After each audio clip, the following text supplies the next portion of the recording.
Imagine for a moment that the blood running through the veins of kings, queens, emperors, and even some modern political leaders is not purely human. Picture dynasties that rise and fall across history, not only because of ambition, war, or economics, but because their lineage is said to be tied to beings once described as the Anunnaki, the Sky Kings, the ones who came from beyond. To ordinary eyes, these rulers appeared as mortals, crowned, robed, mortal in flesh and bone. Yet beneath the surface, legends insist there was something different, something set apart, coded not just in ritual or tradition, but in the very structure of their DNA.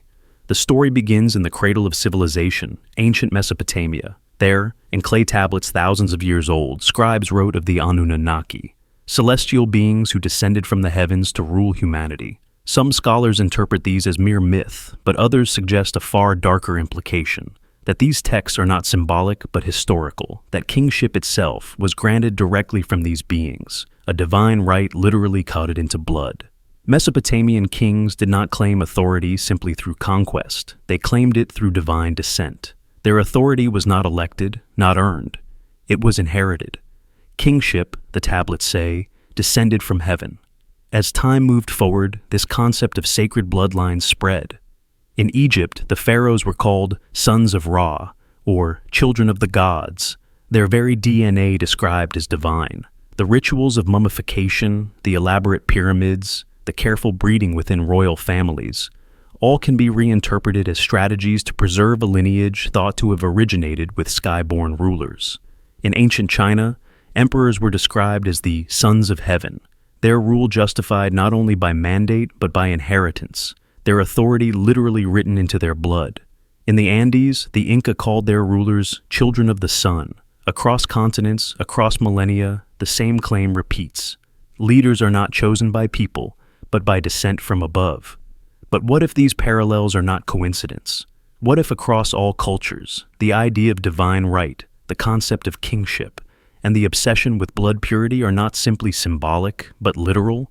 Imagine dynasties across time deliberately intermarrying to preserve traits handed down from ancient visitors. The Sky Kings, in this telling, did not leave humanity abandoned. They embedded themselves within us through chosen lineages, ensuring that their influence would continue for millennia. The great houses of antiquity may have been less about governance and more about guardianship, caretakers of a genetic inheritance too powerful to trust to common blood. Consider how European history has unfolded. For centuries, intermarriage among royalty was not merely tradition, it was compulsion. The Habsburgs, the Bourbons, the Windsors, dynasties obsessed with keeping bloodlines pure. Officially, this was about consolidating power and maintaining alliances.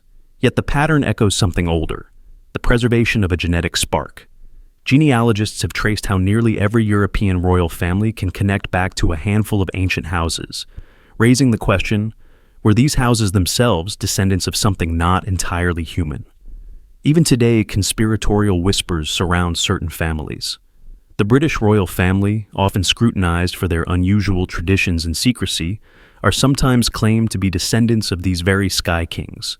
Critics may dismiss such theories as fantasy, but the symbolism lingers. The coronation rituals invoking ancient oaths, the fascination with dragons and griffins, the use of orbs and scepters patterned after celestial motifs.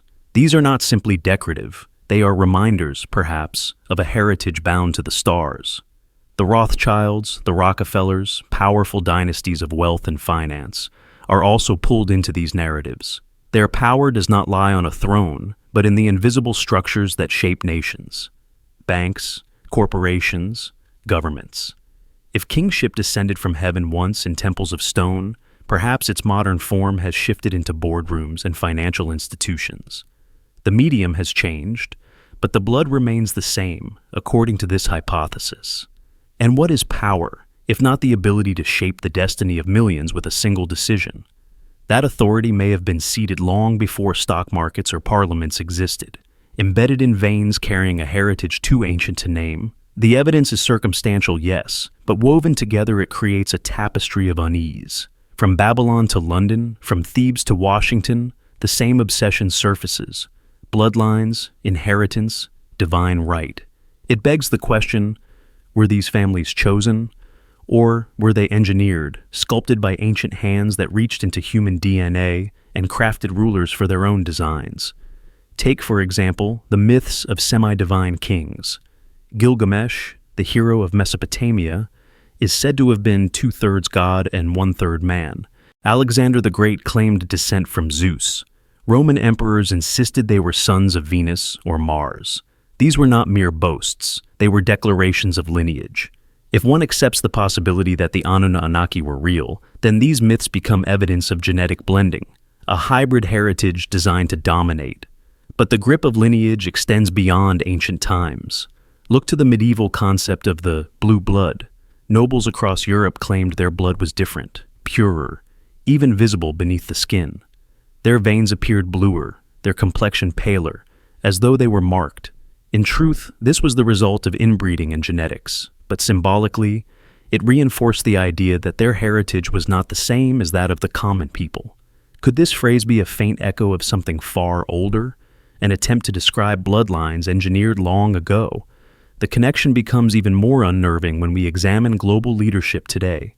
Studies of American presidents' genealogies reveal shocking overlaps. Many presidents, including George W. Bush and Barack Obama, can be traced back to medieval European monarchs. Genealogists have demonstrated that dozens of presidents share descent from King John of England, a monarch infamous for his role in shaping modern governance. Is this mere coincidence or a continuation of a bloodline stretching back further than written history dares to trace? And yet, this inheritance is not just political. Secret societies, from the Freemasons to the Knights Templar, have long been rumored to preserve knowledge of ancient bloodlines. Initiation rites, symbols of the all-seeing eye, pyramids and stars, all suggestive of cosmic ties. These societies often recruited leaders from royal and elite families, reinforcing the suspicion that their purpose was not only to guard knowledge, but to protect the continuation of something embedded in flesh itself. Knowledge may be stored in books and rituals, but blood itself may carry the truest archive of power. The psychological impact of this narrative is profound. If true, humanity has never truly ruled itself.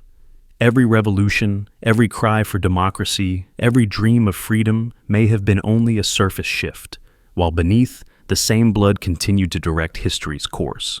Wars may not have been fought for ideals, but for control over bloodlines.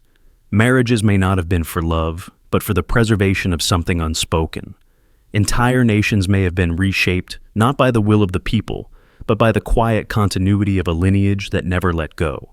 Imagine the implications if this were revealed as fact, that the Anunnaki, the Sky Kings, still reign, not through spaceships and temples, but through faces on coins, signatures on treaties, and portraits on palace walls. That the line between myth and history is thinner than we ever believed. Humanity might awaken to find itself still a subject, still under the shadow of ancient rulers who never truly left. To expand the view even further, one must consider how myth, ritual, and symbolism constantly remind societies of the possibility of hidden lineage. In India, the ancient Vedic texts speak of kings born from unions between devas and mortals. The Mahabharata tells of heroes like Karna, born of the sun god. The Pandavas themselves, central to the epic, are described as sons of celestial beings. While mainstream culture sees these tales as allegory, the consistency of divine parentage across civilizations suggests otherwise. In Mesoamerica, the Mayan and Aztec rulers alike declared themselves descendants of sky gods. Their pyramids were designed as stairways to the heavens, and only the royal blood could perform the rituals that bound heaven and earth. The Inca emperors, too, were called children of the sun, their blood described as golden, their connection to the sky undeniable. This repeated theme across continents suggests either a universal psychological archetype or a memory shared across humanity of intervention by sky kings. Consider also the mysterious genetic anomalies that appear in these bloodlines. Hemophilia, sometimes called the royal disease, plagued the descendants of Queen Victoria and spread through the monarchies of Europe. This strange illness, which causes blood not to clot properly, became a silent marker of interwoven royal descent. Some theorists argue that this may not be coincidence, but rather a mutation linked to the preservation of specific genetic traits.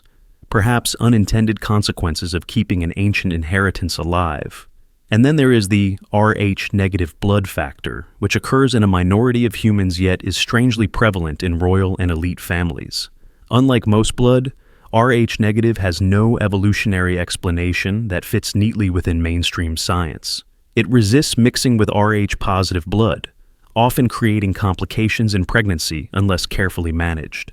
This uniqueness has fueled speculation that it may be a leftover trace of non-human ancestry.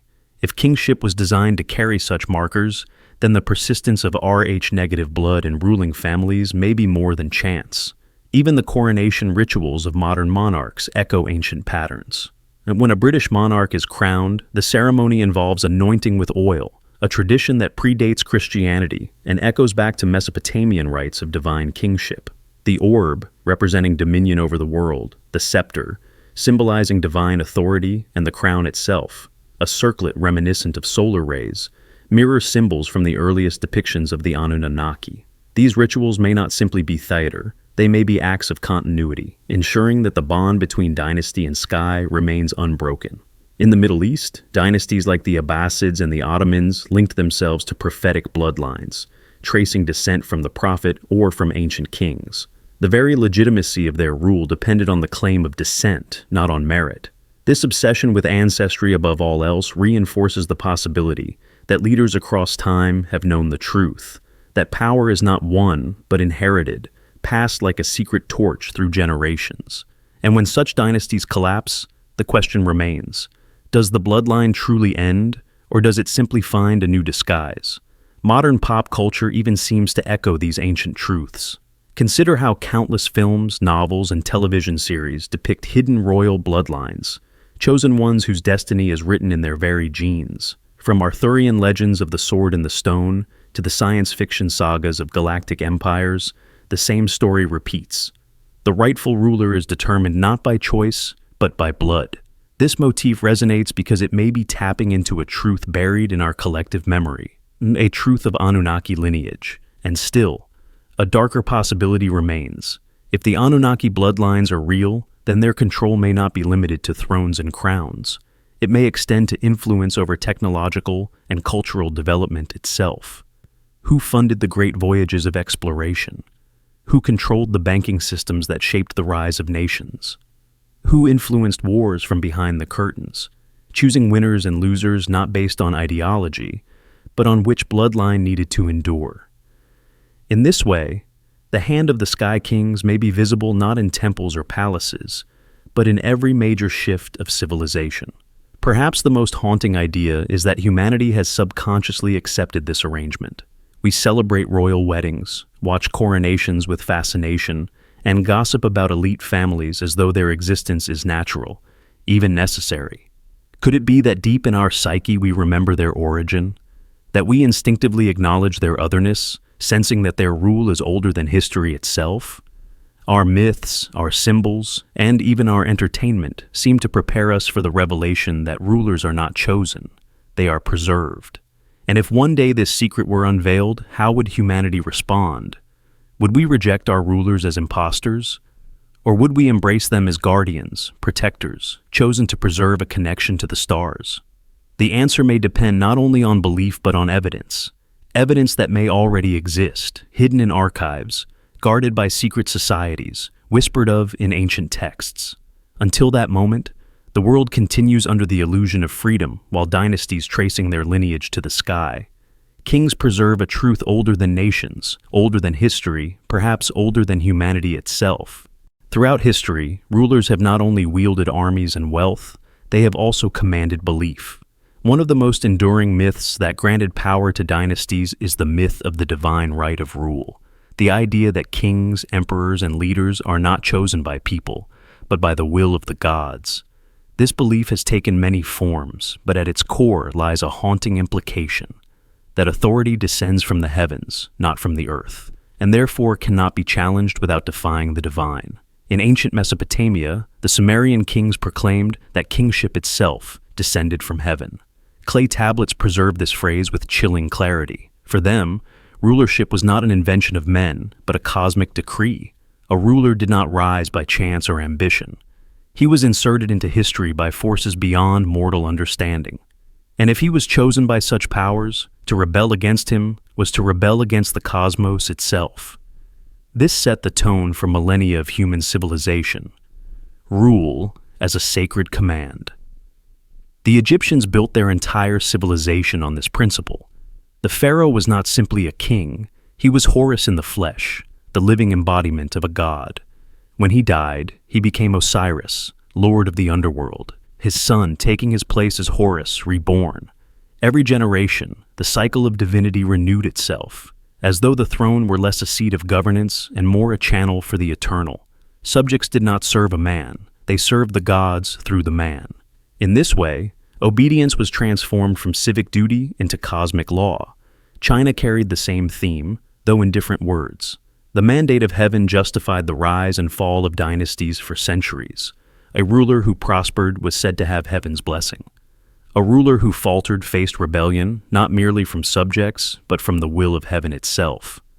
Natural disasters, floods, plagues, these were interpreted as signs that a dynasty had lost the mandate.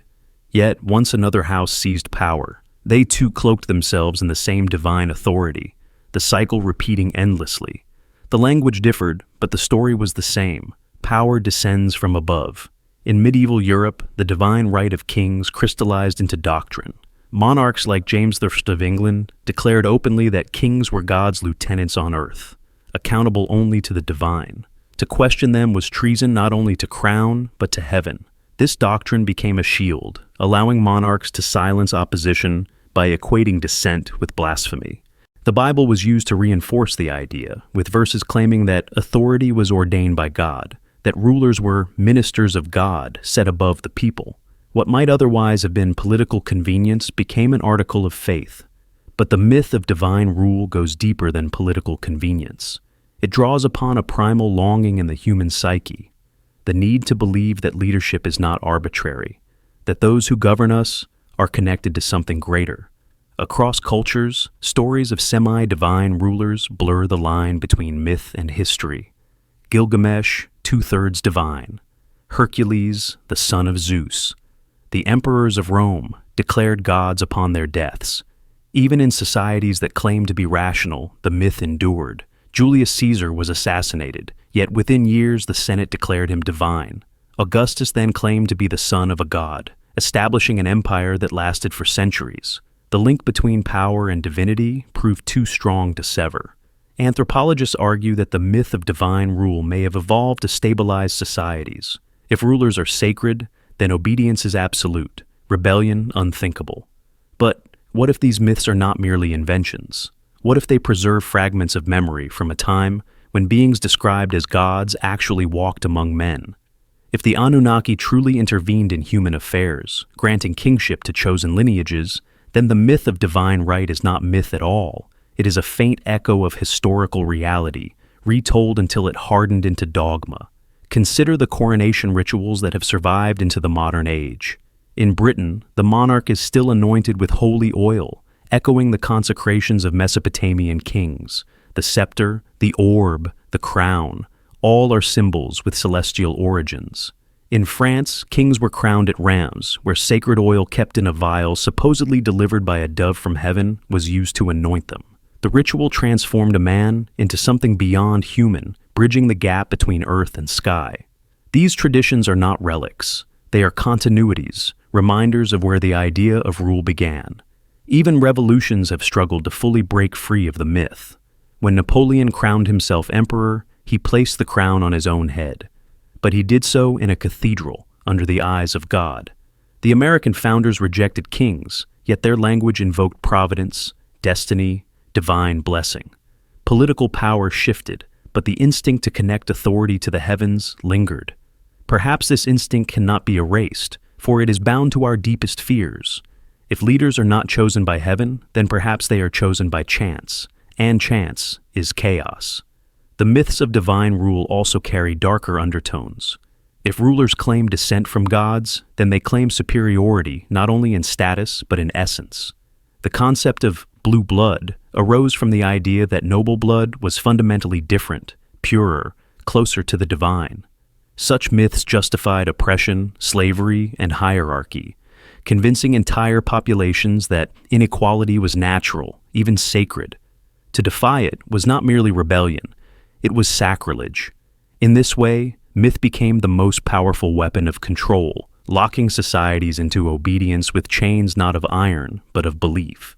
Yet one must ask, why does the same story appear everywhere? From Mesopotamia to Egypt, from China to Europe, from the Americas to Africa, rulers claim divine descent. Is this simply a coincidence of human psychology, or is it evidence of a shared experience, a shared memory of intervention from above? When the Aztec emperors declared themselves children of the sun, were they imagining or remembering? When the Japanese emperors called themselves descendants of the goddess Amaterasu, were they inventing mythology or preserving history? When African kings spoke of their bloodlines stretching to the stars, were they indulging fantasy or telling truths forgotten elsewhere? If the Anunnaki narrative holds truth, then the divine right of rule is more than a story. It is a cover, a mask placed over something much more literal. Genetic inheritance traced back to beings who were worshipped as gods. The rituals, the myths, the doctrines, all may serve to conceal a truth too unsettling to confront openly. Humanity has never been self-ruled. It has always been overseen by a chosen few, their legitimacy grounded not in the will of the people, but in the design of the Sky Kings. The endurance of the myth is itself a clue.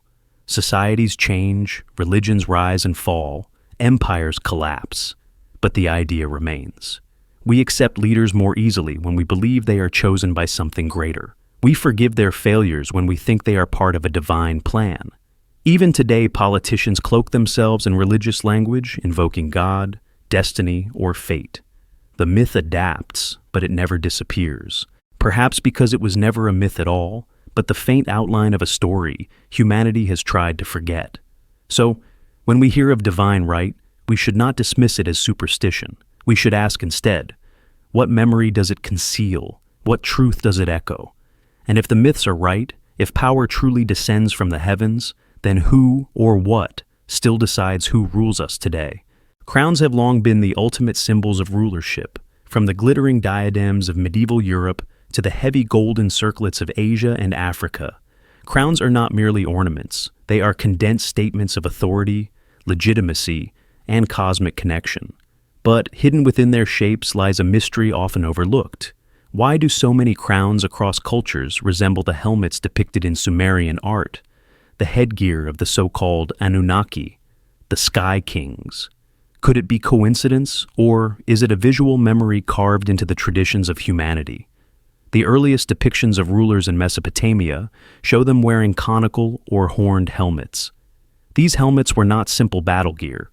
They were stylized, elaborate, and marked with layers of symbolism.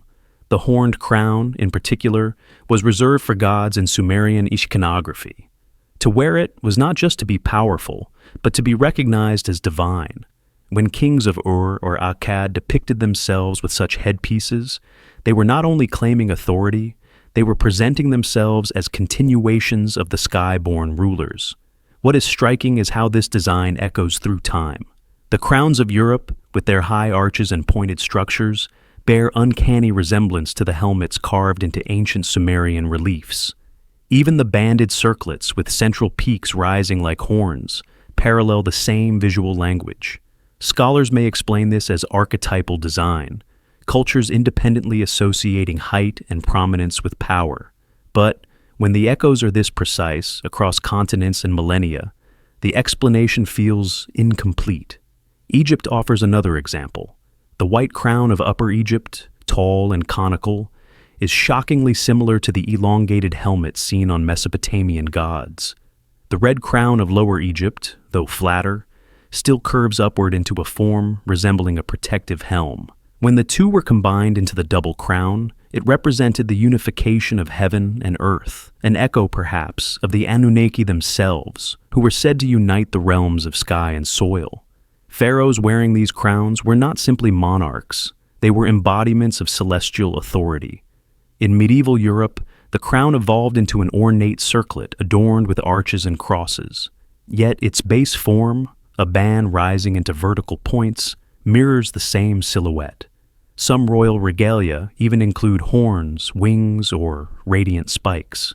The crown of Charlemagne, one of the most famous in history, is rectangular in construction, but still frames the head with the imposing weight of a helmet.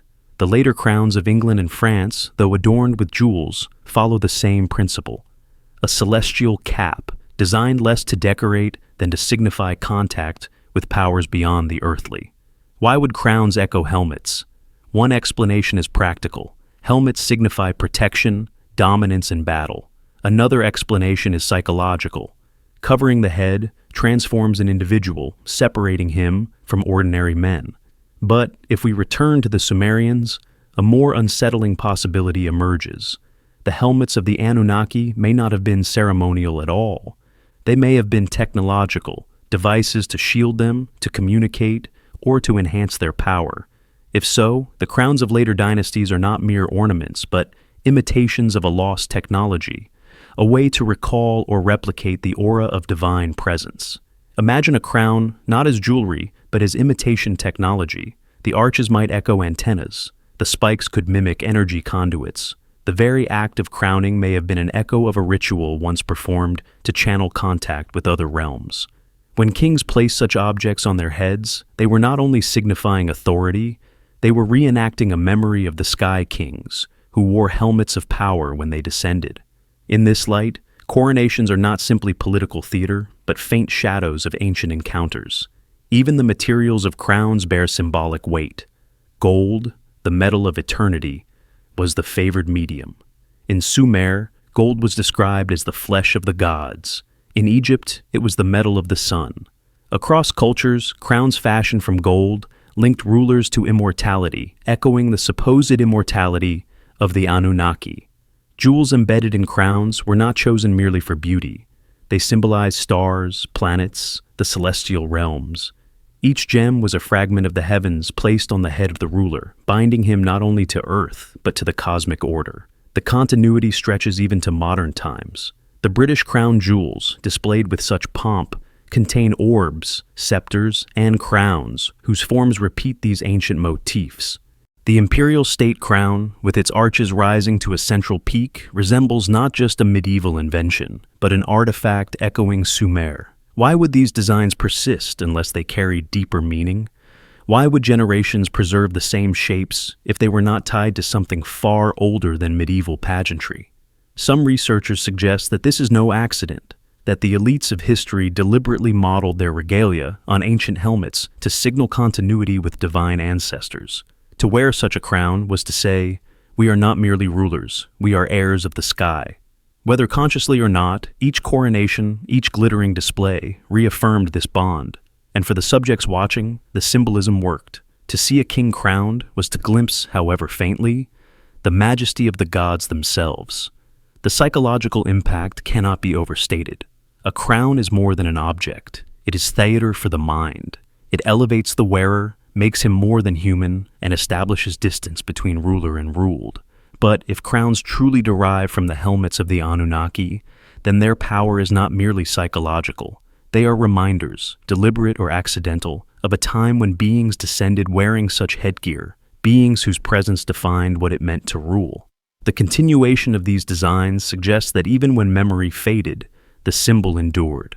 So, when we gaze upon the crowns of Europe, the diadems of Asia, or the sacred headpieces of Africa, we may be looking not at human invention, but at echoes of the first helmets ever worn on Earth. Helmets belonging not to kings, but to sky kings. And if that is true, then every coronation, every sparkling jewel, every golden arch is not simply tradition, it is testimony. Testimony that humanity still remembers, in symbol if not in word, who first wore the crown and why. Throughout history, dynasties and empires have guarded one thing above all others. Not their lands, not their treasures, but their blood. Behind the pageantry of weddings, the treaties disguised as marriages, the carefully arranged unions of cousins and kin, lies a chilling truth. Intermarriage rituals were designed to preserve a lineage believed to be pure, untouchable, and sacred. To outsiders, these unions may have seemed like political convenience, but to those within, they carried far deeper meaning. The preservation of a thread believed to connect rulers directly to the gods. The royal families of Mesopotamia pioneered this practice. Kings of Ur and Akkad often married sisters or cousins, a pattern mirrored later in Egypt, where pharaohs wed siblings to keep divine blood undiluted. These marriages were less about love than about containment, the preservation of traits said to be gifted from the Sky Kings. To allow outsiders into the bloodline was to risk diluting the inheritance of power. The closer the ties, the purer the continuity, or so the belief went. Even today, ancient tablets depict marriages that look less like family unions and more like rituals of genetic preservation. Consider Egypt's most famous dynasty, the Ptolemies. Though foreign in origin, they quickly adopted the custom of sibling marriage to legitimize their rule. Cleopatra herself married her brothers, not for affection, but for preservation of claim. Historians often dismiss this as superstition. But what if it was more? What if the ruling houses believed, consciously or not, that their blood carried something extraordinary, something fragile enough to demand obsessive protection? Europe's monarchies inherited the same obsession.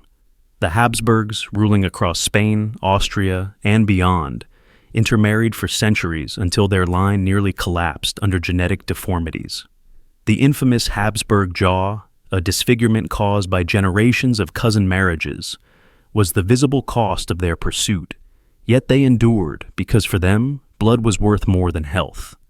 They believed that in those veins ran something older than empire itself, a spark linking them to the divine or the extraterrestrial. To let it fade was unthinkable. These rituals of intermarriage were not always cloaked in secrecy.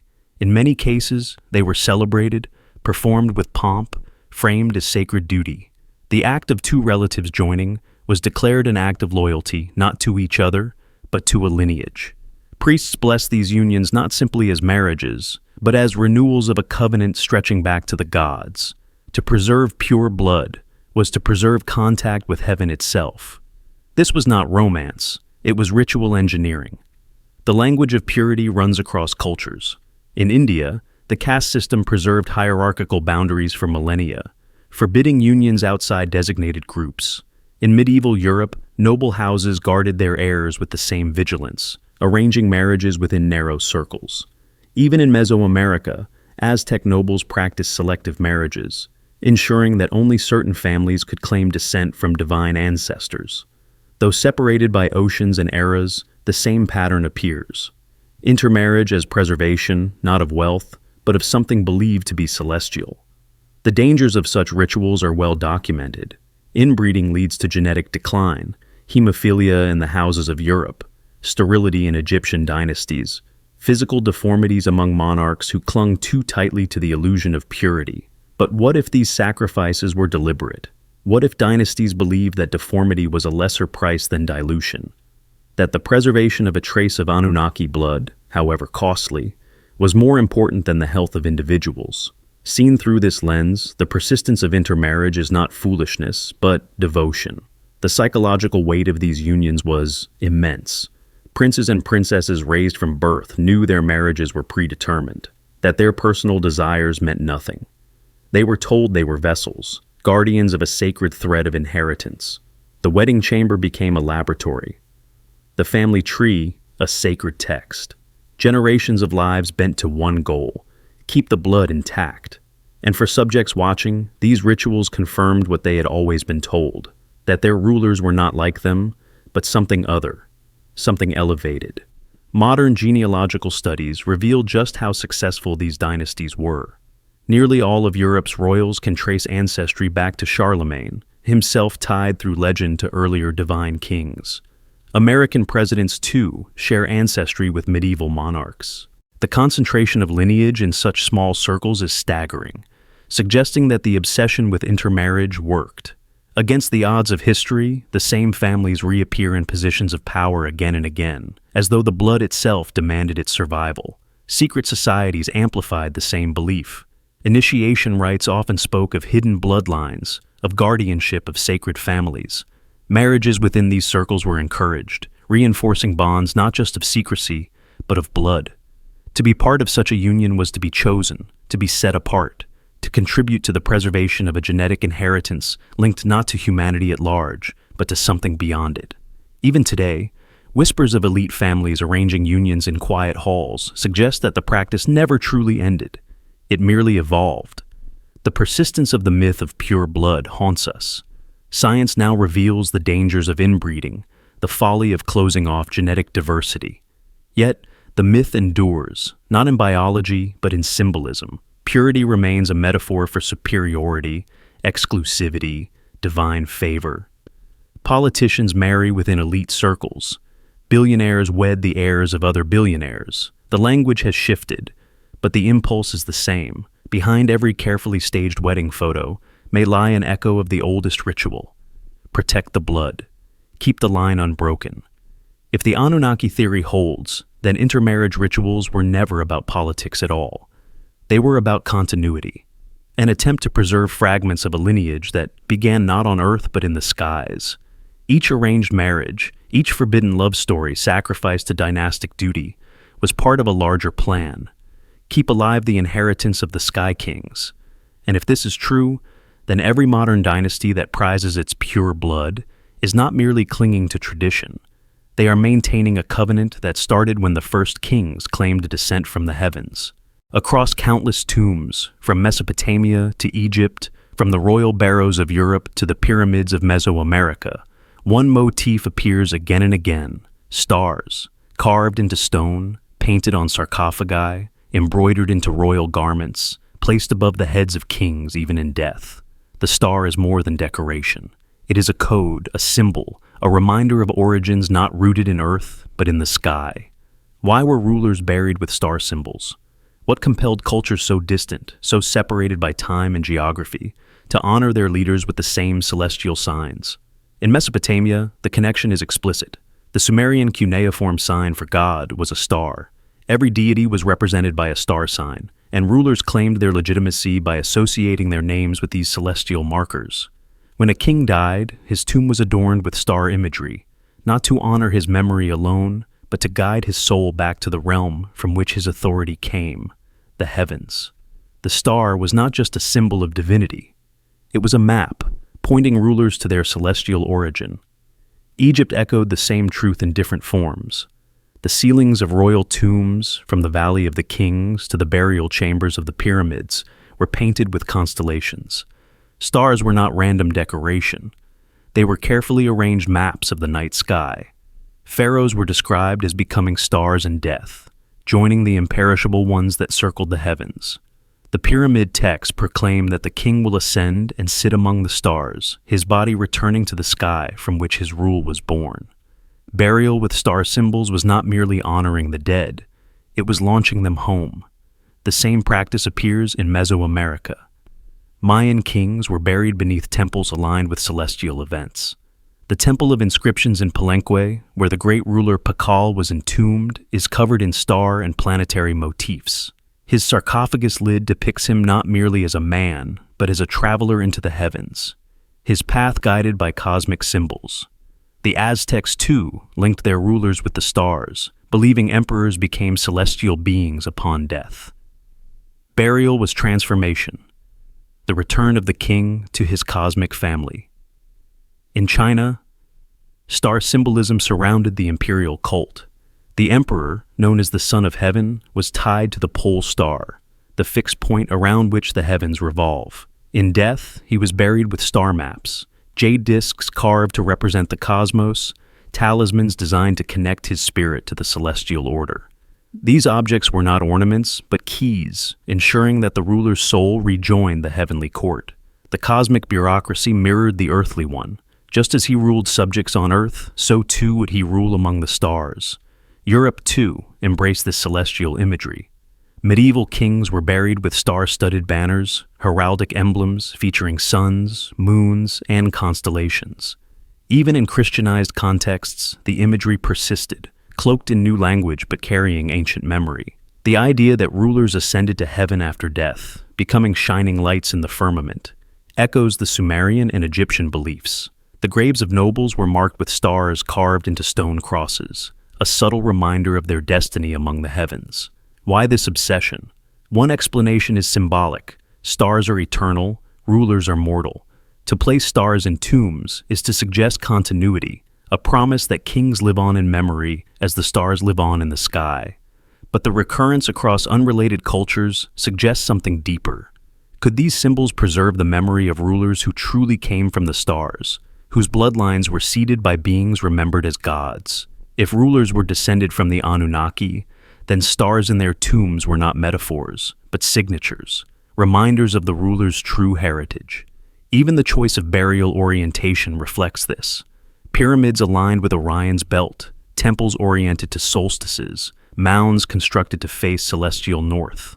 All of these ensured that rulers' final resting places were tied to the heavens. Archaeologists marvel at the precision of ancient astronomy, but perhaps the precision was not about science alone. Perhaps it was about memory, ensuring that the journey home could be made without error. The star symbols were coordinates, not decorations. The psychological effect on the living was profound. Subjects who entered these tombs, who saw star-carved ceilings and constellations painted in eternal blue, were reminded that their rulers were not of common stock. They belonged to the sky, and even in death, they returned to it. To honor them was to honor the cosmos itself. The tomb became not a place of mourning, but a portal between earth and the heavens. Modern echoes remain. Look at national flags. How many carry stars? The United States, China, the European Union. Nations, like dynasties before them, drape themselves in celestial imagery to legitimize authority. The ruler has become the state, but the symbol is the same, stars as badges of destiny. Even in modern funerals, flags with stars are draped over coffins of leaders, echoing the ancient practice of burying rulers with cosmic signs. So why were rulers buried with stars? Perhaps because the stars were reminders of where they came from, or perhaps because the stars were the place to which they would return. Whether symbolic or literal, the message was clear.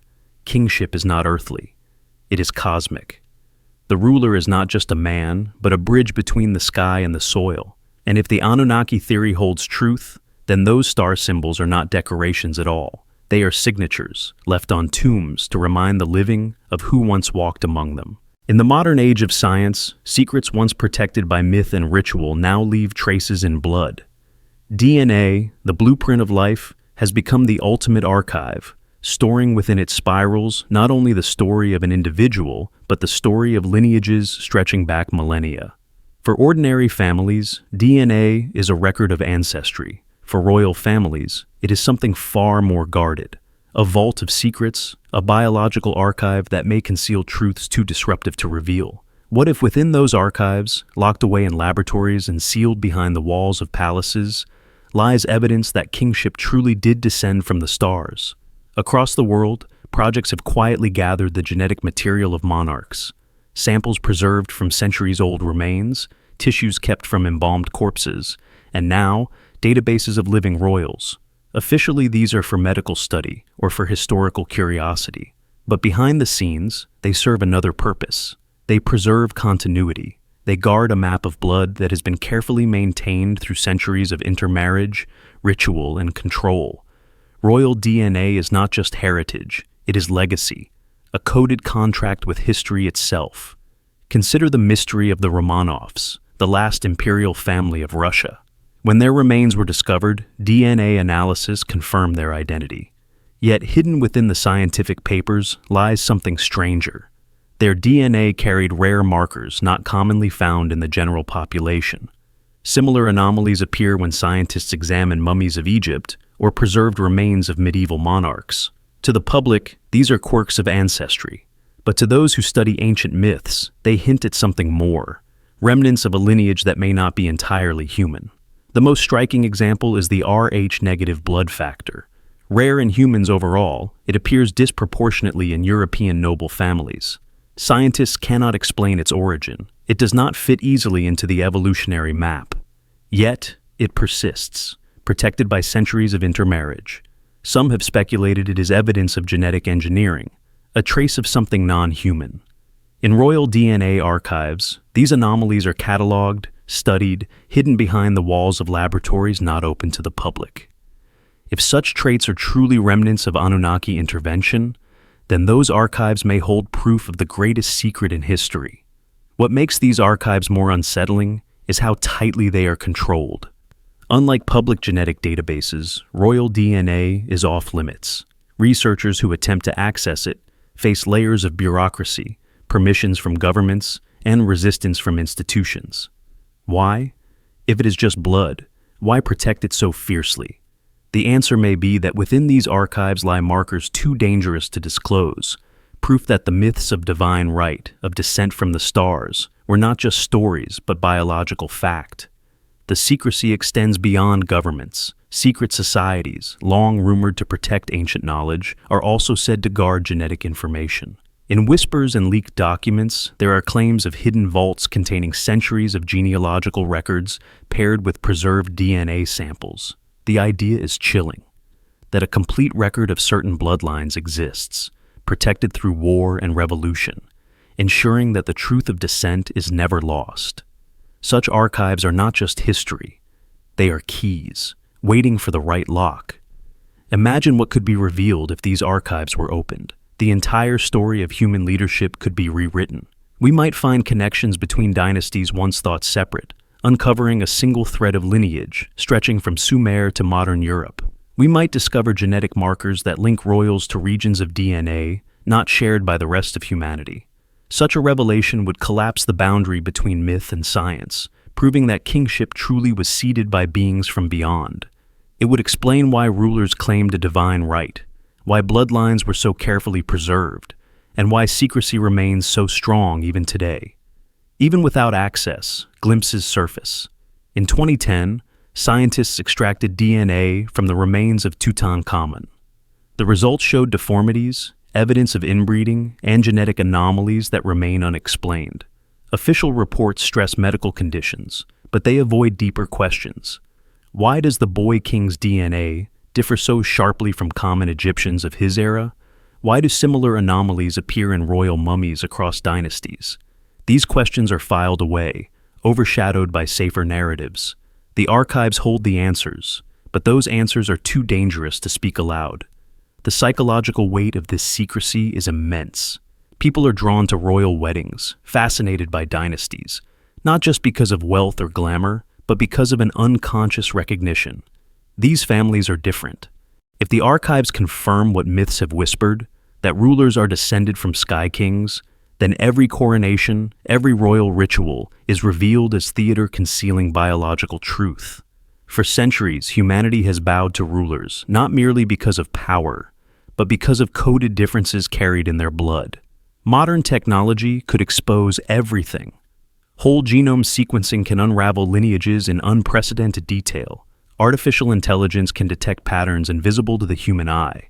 If royal DNA archives were fully analyzed, we might find evidence of deliberate design, of insertions in the genome that do not occur naturally. We might find traces of extraterrestrial coding hidden in mitochondrial DNA, or anomalies in Y chromosome inheritance that defy the patterns of ordinary humanity. Such discoveries would shake not only politics, but the foundations of human identity. The secrecy, then, is not paranoia, it is survival. To reveal the truth would change how humanity sees itself. No longer would kingship be myth or ritual, it would be biology, proof of intervention. The archives of royal DNA are not dusty vaults of genealogy. They are time capsules of a truth too dangerous to disclose. They are reminders that power may still be carried not in crowns or titles, but in chromosomes shaped long ago by hands not entirely human. And so, the question lingers. When we see the guarded laboratories, the denied research requests, the silence around anomalies in royal DNA, are we witnessing simple caution? Or are we brushing against the edges of a secret older than history? A secret written not in stone or scripture, but in blood itself. If those archives were ever fully revealed, humanity might finally learn the answer to a question buried for millennia. Who truly rules us, and where did they come from? Science thrives on openness, but when it comes to monarchs, genetics becomes a field of whispers. Behind the grandeur of crowns and ceremonies lies a hidden frontier where DNA is quietly probed, studied, and debated. Ordinary people can spit into a tube and learn their ancestry, but the blood of kings and queens is guarded with extraordinary secrecy. And yet, in the corners of academic papers, in leaked reports, in the murmurs of laboratories, there are hints. Whispers of genetic studies on monarchs that suggest something far more profound than curiosity. One of the most publicized examples is the testing of the Romanovs, the last imperial family of Russia. When their remains were unearthed in the late 20th century, scientists sequenced their DNA to confirm their identities. The results were presented as closure to a historical mystery. But within the data lay peculiarities, rare haplogroups, anomalies and markers that distinguish them sharply from the average Russian population. Most dismissed these as curiosities, but some saw something more, a suggestion that royal lineages carry signatures that set them apart from ordinary humanity. Egypt provided another glimpse. The mummies of pharaohs, long sealed in tombs, have in recent decades been subjected to DNA analysis. Tutankhamun, perhaps the most famous of them all, revealed genetic disorders, inbreeding, and peculiar markers. The official report spoke of clubfoot and malaria, but avoided deeper commentary. Why were certain sequences so difficult to align with ordinary Egyptian DNA? Why did the boy king appear both fragile and anomalous? These questions lingered, unanswered, fueling suspicion that something unusual hides in royal genomes. Modern monarchs, too, have not escaped the quiet probe. Leaked reports suggest that DNA from European royal families has been sequenced, not for public curiosity, but for private research. The results, however, remain unpublished, sealed in vaults of medical confidentiality. Insiders whisper that certain markers stand out, repeating patterns not common among general populations. Some suggest resilience to particular diseases, others speculate unique mitochondrial traits. And in the shadows, the most daring voices suggest something more, evidence of ancestry beyond the ordinary scope of humanity. The whispers grow darker when one considers what these studies might reveal about intermarriage. Generations of closed circles leave signatures in the genome, mutations, weaknesses, but also peculiar consistencies. Scientists analyzing royal DNA often find inbreeding coefficients far higher than in ordinary populations. Officially, this is a curiosity, a lesson in the dangers of dynastic obsession. But to those who look deeper, it may also be evidence of a deliberate preservation of traits, of bloodlines engineered to endure at any cost. The obsession with Rh-negative blood resurfaces here as well. Quiet studies suggest that among certain monarchs and their descendants, this rare blood type appears at rates far exceeding chance. Medical reports skirt around the implications, speaking only of transfusion complications or prenatal care. But beneath the medical jargon lies a whisper. What if this blood type is not a random mutation, but a relic of something ancient, something not entirely human? Why are these findings kept from public eyes? The answer is simple and chilling. Revelation would destabilize. If anomalies in royal DNA point to origins outside the ordinary scope of humanity, then centuries of myth about divine right and celestial ancestry would shift from metaphor to evidence. Monarchies would no longer be symbolic institutions. They would be biological proof of intervention. The foundation of political legitimacy would be rewritten, not by ink on paper, but by sequences of code written in flesh. There are also rumors of comparative projects where royal DNA is secretly matched against ancient remains. Whispered reports claim that certain living dynasties share markers with mummies, with bones pulled from barrows, with remains linked to Sumerian kings. If true, then continuity is not symbolic. It is literal, stretching across thousands of years with terrifying precision. Such studies are said to be buried under classification, their conclusions too volatile to release. Even in modern politics, the question surfaces. Genealogists tracing the ancestry of American presidents or European prime ministers often find links to monarchs, but DNA could prove it definitively. Imagine if studies confirmed that leaders across democracies share genetic ties with ancient royal bloodlines. The illusion of choice would shatter. Elections would appear not as exercises of freedom, but as rituals perpetuating bloodlines of power. The whispers of genetics would transform into thunderous truth. The psychological effect of these whispers is already present. Conspiracies flourish, people speculate, and fascination with royal health is magnified. A limp, an illness, a recovery, These are dissected as though they conceal more than medical reality. Behind the fascination lies a suspicion that what flows in their veins is not the same as what flows in ours. The secrecy around genetic studies only fuels this belief. After all, if there is nothing unusual, why not release the data? Why the silence? Perhaps the truth is that monarchs themselves are trapped by their blood. To be born into such a lineage is to inherit not only wealth and duty, but the burden of secrecy. Their DNA is both their crown and their cage, binding them to a narrative older than nations. Scientists whisper, institutions guard, and the public wonders. And somewhere, in the locked drawers of laboratories, lies the answer. Whispers even extend into speculation about technology. Some allege that private projects are using CRISPR and advanced sequencing not merely to study royal DNA, but to attempt replication. If unique traits exist, if resilience to disease or unexplained markers can be identified, then the temptation to engineer them into others is strong. To clone royal bloodlines, to recreate what was once preserved through ritual intermarriage, would be the next frontier. Whether myth or reality, the very thought adds another layer of unease. Other rumors suggest that governments already use fragments of royal DNA as benchmarks in studies of longevity. The peculiar lifespans of certain monarchs, living well into their 90s despite stress and ceremonial burdens, are whispered to be linked not to lifestyle, but to markers buried deep in their genome. If true, then the royal body is not just a symbol of continuity. It is a biological key to secrets humanity desperately craves: health, longevity, resilience. If those whispers are ever confirmed, if the genetic studies of monarchs are ever revealed, humanity will confront a revelation that the myths of descent from sky kings, the stories of divine right, the rituals of intermarriage were not illusions, but strategies to preserve something hidden in chromosomes. Until then, the whispers continue, soft, elusive, but insistent, reminding us that sometimes the greatest secrets are not carved in stone or written in books, but coiled in the double helix of blood itself. The question lingers like a shadow across history. Could certain families still hold Anunnaki genes? For centuries, myths have spoken of gods descending from the heavens, of rulers claiming descent from them, of dynasties guarding their bloodlines with obsessive care.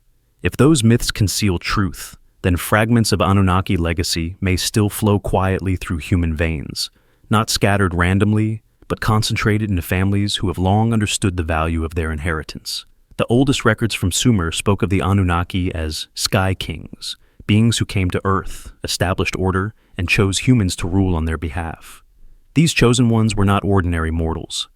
Their legitimacy stemmed not from conquest or wealth, but from proximity to the gods.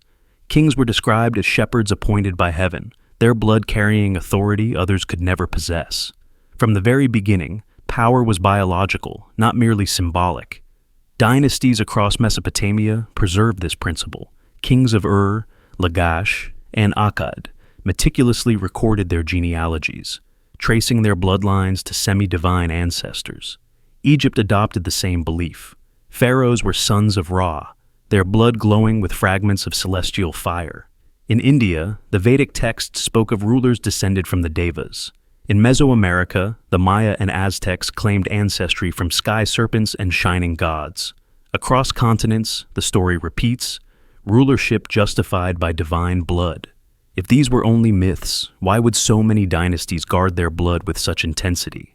Why the relentless intermarriage, the rituals of purity, the near-obsessive preservation of lineage? The pattern suggests memory, an ancient truth too dangerous to abandon. Some families may have understood that their right to rule was not metaphorical, but genetic. Modern science adds eerie weight to the speculation. Certain blood anomalies, like the Rh-negative factor, appear disproportionately among noble families. Rare mitochondrial markers surface again and again in monarchic lineages. Even today, geneticists whisper about peculiar consistencies in royal genomes, markers not common among ordinary populations. These anomalies may be remnants of ancient intervention, fragments of genes seeded long ago by beings remembered as gods. Consider the persistence of dynastic families in modern power structures. The Windsors of Britain, the Bourbons of Spain, the remnants of the Habsburgs, all trace their bloodlines back to medieval and ancient monarchs. In politics, too, genealogical research reveals that many presidents and prime ministers share distant ancestry with royal houses. Could it be coincidence? Or is power itself magnetized to certain bloodlines because of what they carry? Secret societies have long whispered of the blood. Orders like the Freemasons and Rosicrucians speak in symbols of lineage, inheritance, and chosen families. Their rituals often echo ancient myths of descent from celestial beings. Some conspiracy theories suggest that these groups are less about ideology and more about bloodline preservation, networks ensuring that families carrying ancient genes remain interlinked, protected, and influential.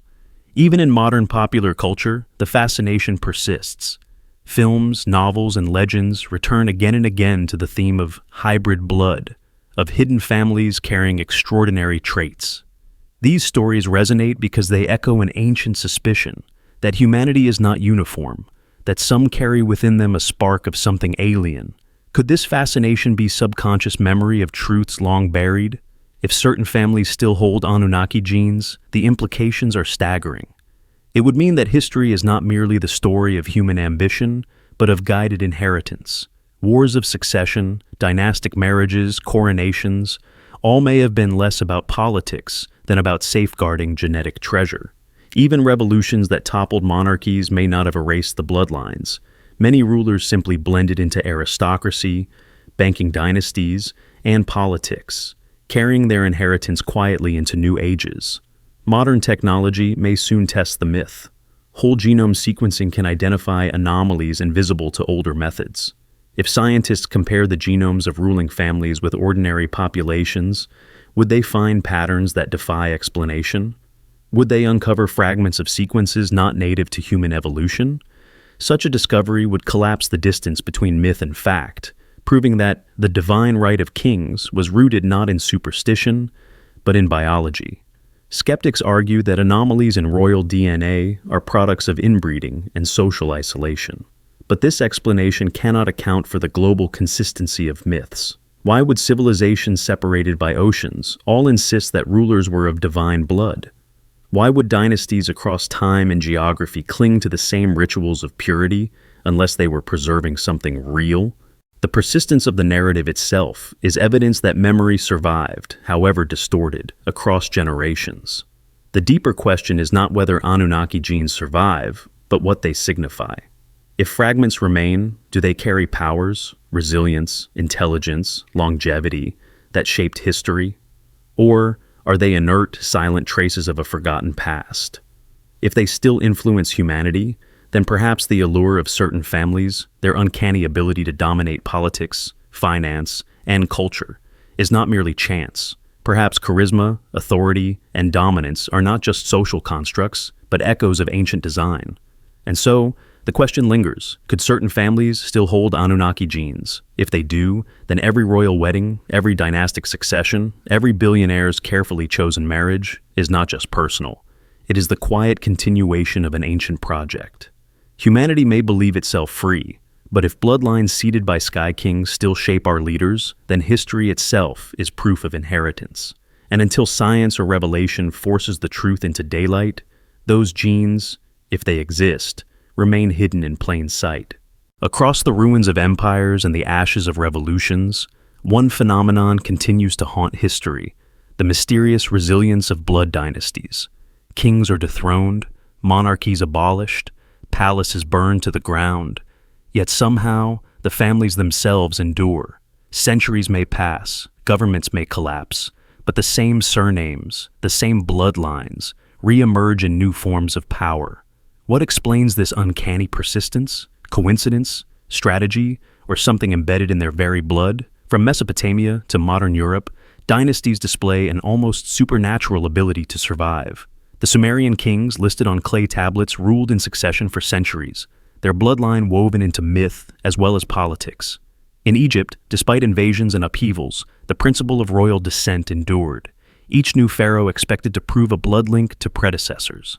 In China, dynasties fell and rose, yet the idea of the mandate of heaven preserved the belief that legitimate rule must flow through chosen families. Revolutions were supposed to end this pattern. The French Revolution promised to sever the head of monarchy forever, Yet today the Bourbons still exist, their descendants scattered across Europe. The Russian Revolution annihilated the Romanovs in a hail of bullets.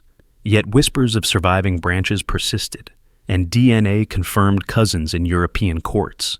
Even when thrones vanish, the families do not.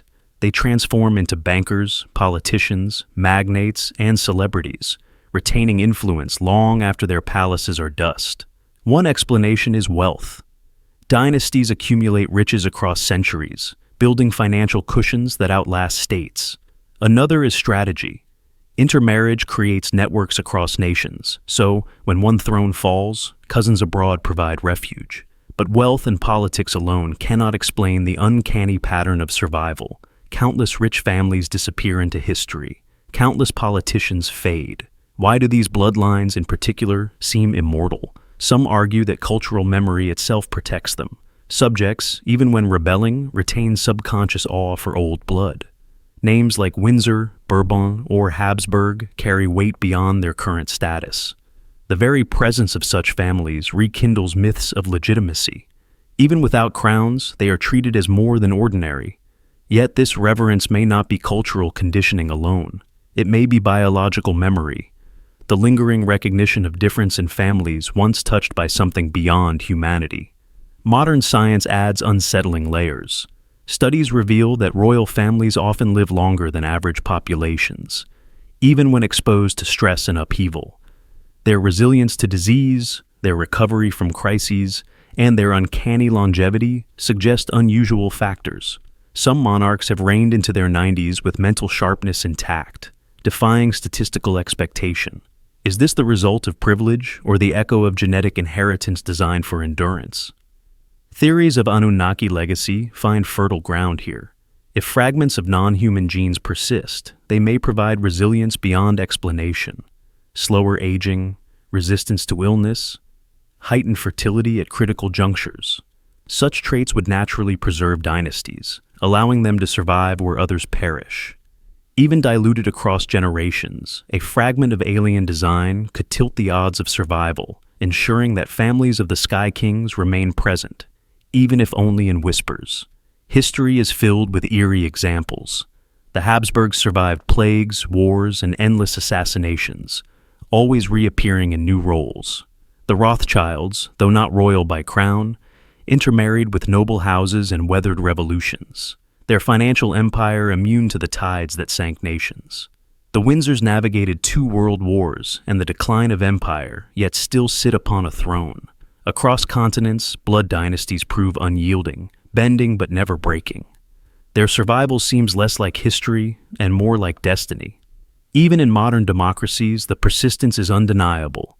American presidents, often presented as ordinary men rising to leadership, repeatedly trace back to European royalty. George Washington's distant ties to British nobility, Franklin Roosevelt's kinship with kings, and the genealogical maps linking most U.S. presidents to Charlemagne suggest that bloodlines survive even in systems built to deny them. Democracy may shuffle faces, but the veins beneath often carry the same old blood. The psychological effect on society is profound. People claim to reject monarchy, yet fascination with royals persists. Tabloids obsess over royal weddings, funerals, scandals. Millions tune in to watch ceremonies that, in theory, no longer matter.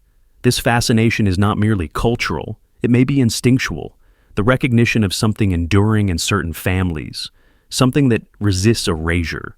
The mysterious resilience of blood dynasties becomes not just historical fact, but living theater. What if this resilience is not accidental? What if dynasties endure because their survival was programmed from the beginning? If the Anunnaki seeded certain families, perhaps they designed traits not only of rule, but of endurance. Biological resilience paired with social strategies ensured that these families could not vanish, no matter how violently history tried to erase them. Survival was not luck, it was design. And so the question remains, why do dynasties endure when nations fall, when revolutions rage, when empires crumble? Perhaps because they are not merely families, but vessels of something older than history. Their resilience may be mysterious to us, but to them, it is inheritance. Whether through wealth, myth, or genes, the blood dynasties of our world refuse to die. And if their strength lies in fragments of Anunnaki legacy, then humanity itself has never truly escaped the rule of the Sky Kings. The crown may fall, but the blood endures. Across cultures and centuries, strange myths whisper of rulers born with skin that was not entirely human. Stories tell of princes hidden away, of children of kings marked by scales, of heirs whose flesh shimmered like reptile hide under certain light. These tales, scattered yet persistent, speak of reptile-skinned heirs, myths dismissed as superstition, yet strangely consistent across time and geography. Could they hint at something deeper? A distorted memory of bloodlines touched by something not of this earth? In Mesopotamian lore, the Anunnaki were often depicted with serpent-like qualities. Ancient texts describe them as shining beings, sometimes feathered, sometimes reptilian, their skin compared to armor or scales. Kings who claimed descent from them were said to carry echoes of this appearance. Some tablets speak of glittering flesh or radiant skin, phrases that scholars interpret as metaphor, but that may describe traits remembered dimly across generations. If an heir was born with unusual marks, the court may have hidden or rebranded them as divine symbols. Egypt, too, carried serpentine symbolism into its royal ideology. Pharaohs were crowned with the uraeus, the cobra rising from their foreheads, a symbol of divine authority. The serpent was not an enemy, but a guardian, representing the king's bond to the gods. Some legends speak of royal children born with strange patches on their skin, concealed under robes. To the priests, these were not deformities, but blessings, physical signs that the child bore the blood of the gods. In temple carvings, gods with serpent features appear beside kings, suggesting the myth had tangible associations. The pattern extends globally. In Mesoamerica, the Aztec god Quetzalcoatl, the feathered serpent, was the origin figure for kingship. Rulers claimed descent from this shining serpent, and some chronicles describe their skin as luminous, even scaled in poetic language. In India, the Nagas, serpent beings who live beneath the earth, were tied to dynasties, their blood mingling with kings to produce semi-divine heirs. Even in medieval Europe, legends of dragon-born princes circulated, often told in hushed tones within castles. These stories, though wrapped in myth, all describe the same unsettling imagery: royal heirs marked by reptilian traits. In Africa, too, serpent myths appear. The Dogon of Mali spoke of beings from the stars with amphibian and reptilian features, tied to the founding of tribes and royal lines. In Polynesia, chiefs traced descent from Mo'o, giant lizard deities who ruled waters and guarded sacred sites. Aboriginal stories in Australia tell of the rainbow serpent, a cosmic being linked to creation and order, and some clans claimed direct descent. Even where oceans separated cultures, the same image recurs: rulers born of serpents, children whose bodies carried traces of something older, something not quite human. Skeptics argue these were simply metaphors. Serpents symbolized wisdom, renewal, or divine protection. Yet the consistency of the imagery across distant cultures is difficult to ignore. Why serpents? Why scales? Why shimmering skin rather than wings or claws? The choice may reflect memory of beings whose appearance differed radically from humans, beings whose hybrid descendants sometimes carried visible traces of their heritage.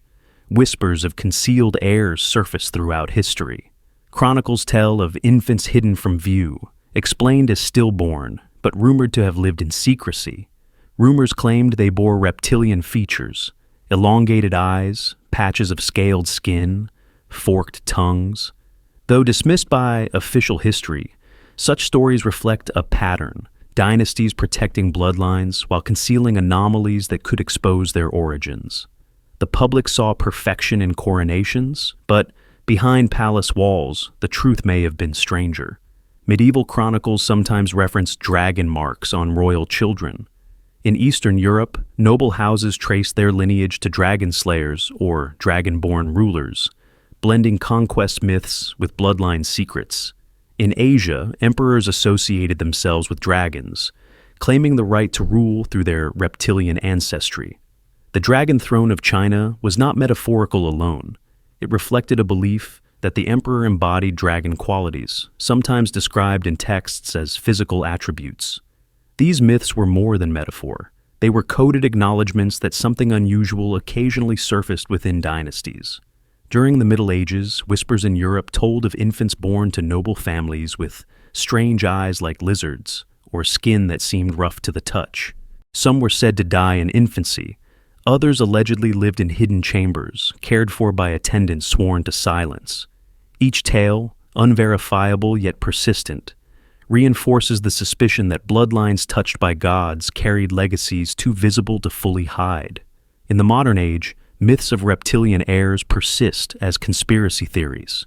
Stories of reptilian elites dominate certain corners of the internet, exaggerated into fantastical claims of shape-shifting rulers. But what if these wild theories are distortions of older, quieter truths?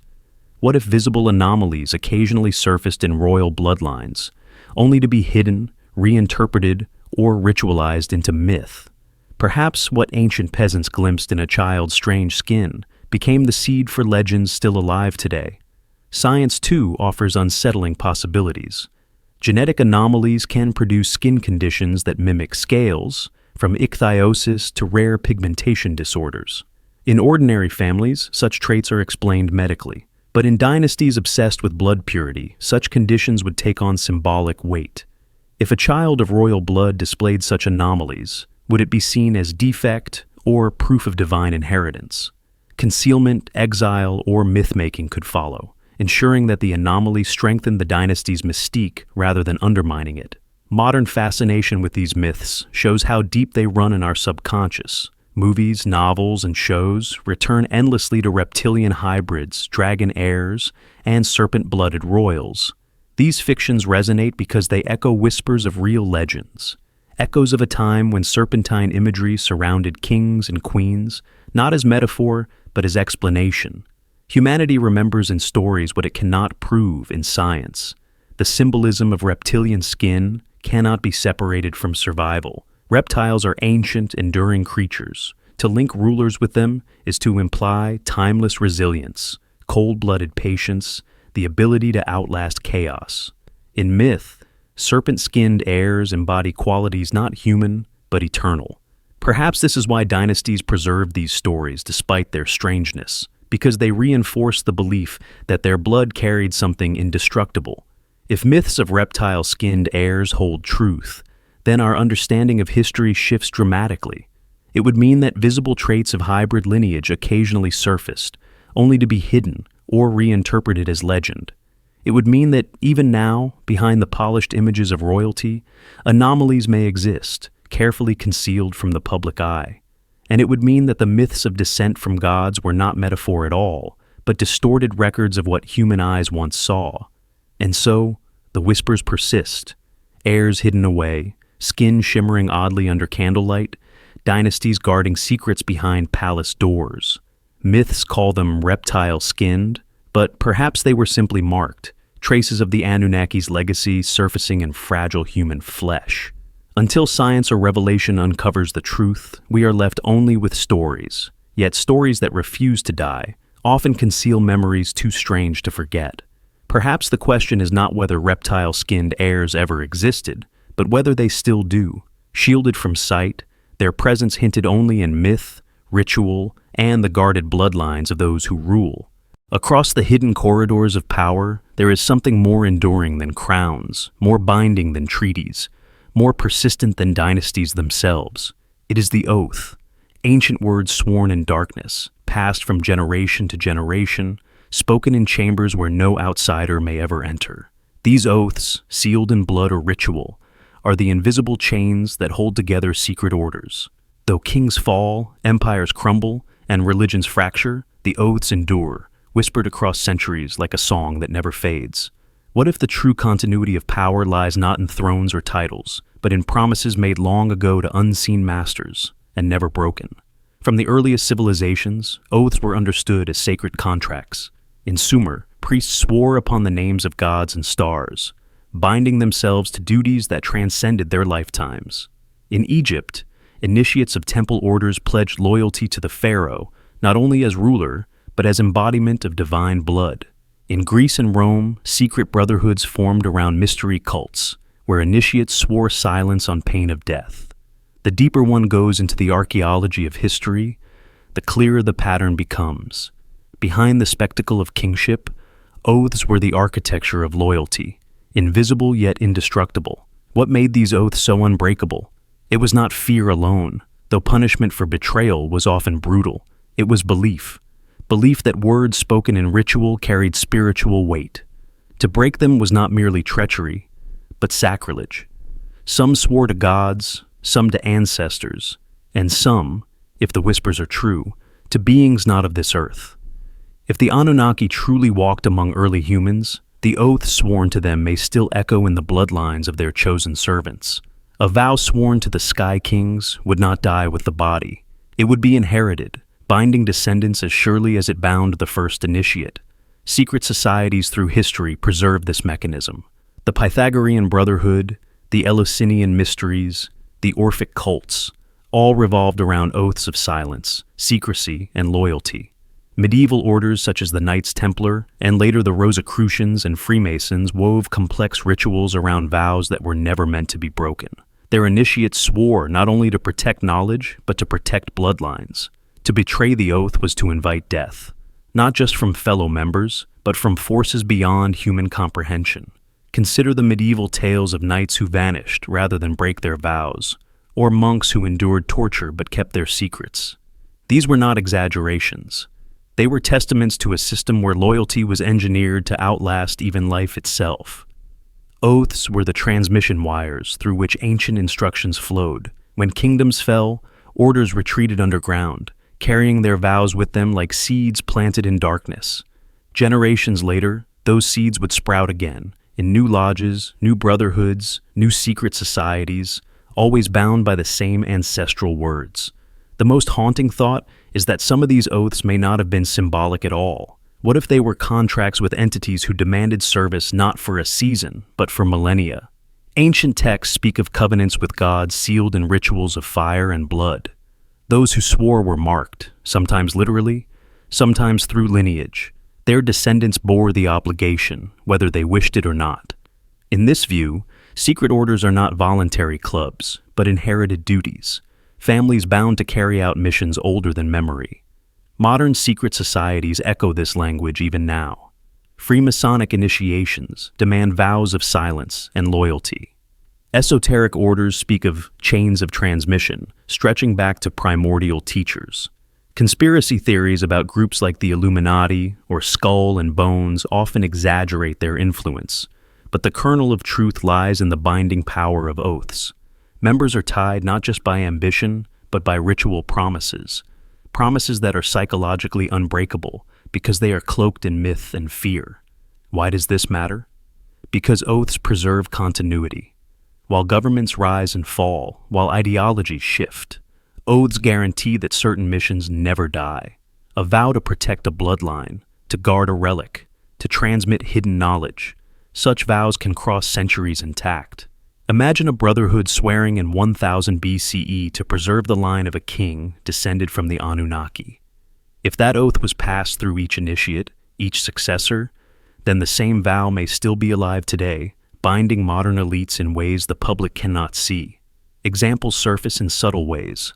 Banking dynasties who rise and fall yet never fully disappear, always interlinked through marriages and alliances. Political families whose members seem magnetized to positions of power, generation after generation. Orders of knighthood that outwardly serve ceremonial functions but inwardly maintain traditions of secrecy. Oaths provide the invisible scaffolding, ensuring that no matter how history shifts, the ancient project continues. The psychological power of these vows is immense. To swear an oath in a sacred setting, surrounded by symbols, under threat of damnation, is to bind one's very identity. Breaking it would mean shattering the self, alienating one's ancestors, betraying the unseen forces invoked. Few dare to test such boundaries. This is why whispers of defection are rare, and when they occur, they are often cloaked in tragedy. Those who try to break free meet ruin, whether by exposure, disgrace, or mysterious death. The Anunnaki connection transforms this into something even more chilling. If humanity's earliest rulers demanded loyalty through ritual, then those oaths may have encoded a system of obedience lasting thousands of years. Secret orders could be their legacy, hidden mechanisms by which influence endures. The words spoken in dusty chambers may not only echo human promises, but serve as keys, commands that activate loyalty imprinted in bloodlines themselves. Oaths, in this sense, are not just spiritual, but genetic, carried in chromosomes like forgotten programming. If this is true, then the persistence of secret orders across history is no mystery at all. They are the visible surface of something far deeper. Vows sworn to forces beyond comprehension, preserved with religious devotion. The survival of dynasties, the strange continuity of elite families, the rituals of modern fraternities, all may trace back to those first oaths, whispered in temples under the stars, never meant to be broken. And so, the question lingers. When rulers bow their heads in secret ceremonies, when elites gather behind closed doors, what words are they repeating? Are they promises to each other, or to something far older? If the oaths are never broken, then perhaps humanity itself remains bound, not by governments or laws, but by ancient contracts sealed in blood and silence. Until the day those oaths are revealed, we remain their subjects, unaware of the vows that shape our world. What if the story we tell ourselves about the past is wrong? What if kings never stopped serving them? History claims that the gods of Sumer and Egypt, the sky kings of myth, faded into legend. Textbooks say kingship evolved from tribal chieftains and social contracts. But what if none of that is true? What if the line of service was never broken, and the rulers of today, though clothed in modern titles, remain bound to masters far older than any throne? In the earliest records of civilization, kings were never autonomous figures. They were described as shepherds chosen by heaven, men appointed to rule on behalf of divine beings. The Sumerian king list does not portray rulers as self-made, but as custodians of power granted from above. Egyptian pharaohs were sons of Ra, not simply kings, but incarnations of godly blood. Mayan rulers traced their authority to sky serpents and feathered gods. Across continents, kingship was a contract, not a conquest, a service role, a duty to higher powers who owned the world and lent it temporarily to their chosen stewards. The question is, when the gods withdrew from open presence, did the kings abandon their masters? Or did they continue to serve in silence, enacting instructions hidden from ordinary eyes? The continuity of bloodlines suggests the latter. Why else would dynasties obsess over preserving pure blood? Why else would crowns and rituals echo symbols of Sumer and Egypt, thousands of years after those civilizations crumbled? It is as though the throne is not the ultimate seat of power, but a relay point, one generation after another transmitting loyalty to beings unseen. Consider the coronation rituals still practiced today. In Britain, the monarch is anointed with oil in a ceremony shielded from public view. The symbolism echoes the sacred anointing of Sumerian kings and Egyptian pharaohs, where divine sanction was conferred through secret rites. These rituals are not relics, they are continuity. They may preserve the unbroken service kings pledged to forces outside human understanding. To the public, they are pageantry. To the initiated, they are reaffirmations of an ancient oath. Look at the persistence of symbols, serpents, eagles, stars, and solar discs adorning crowns, scepters, and royal seals. These are not random decorations. They are emblems of allegiance, markers of service to powers remembered dimly as gods, but perhaps still very present. Why would modern monarchs cling to imagery that belongs to a world of myth unless it signified something real, an ongoing relationship, a reminder of the masters they continue to serve? The secrecy surrounding royal archives deepens the suspicion. Documents, relics, and genetic samples are guarded with almost obsessive intensity. Why? If kingship today is merely ceremonial, why preserve ancient contracts and artifacts with such care? Perhaps because those documents are not history at all, they are instructions. They contain reminders of the obligations sworn in temples thousands of years ago, obligations still carried out by modern successors. What if wars, treaties, and global shifts are not entirely human choices, but maneuvers directed by an older intelligence? Kings and their modern equivalents, presidents, prime ministers, corporate monarchs, may serve as intermediaries, carrying out agendas not their own. Their bloodlines preserve the legitimacy, but their loyalty is to the same masters who first handed power to their ancestors. In this view, history is not a progression of human independence, but a careful choreography overseen by hidden architects.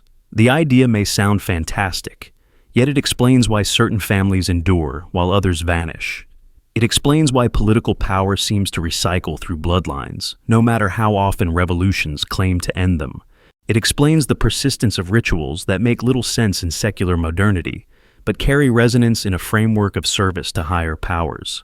The continuity of rule is too precise to be coincidence. It feels engineered, because it may have been.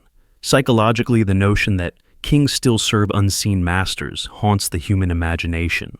We are fascinated by royalty, drawn to their ceremonies, suspicious of their secrecy. Deep down, people sense that crowns carry weight beyond wealth and spectacle. The allure comes not from glamour, but from mystery.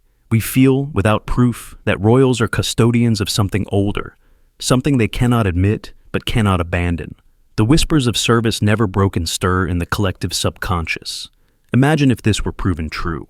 Imagine if classified archives revealed that kings and rulers receive instructions not from parliaments or advisors, but from rituals connecting them to entities beyond our comprehension.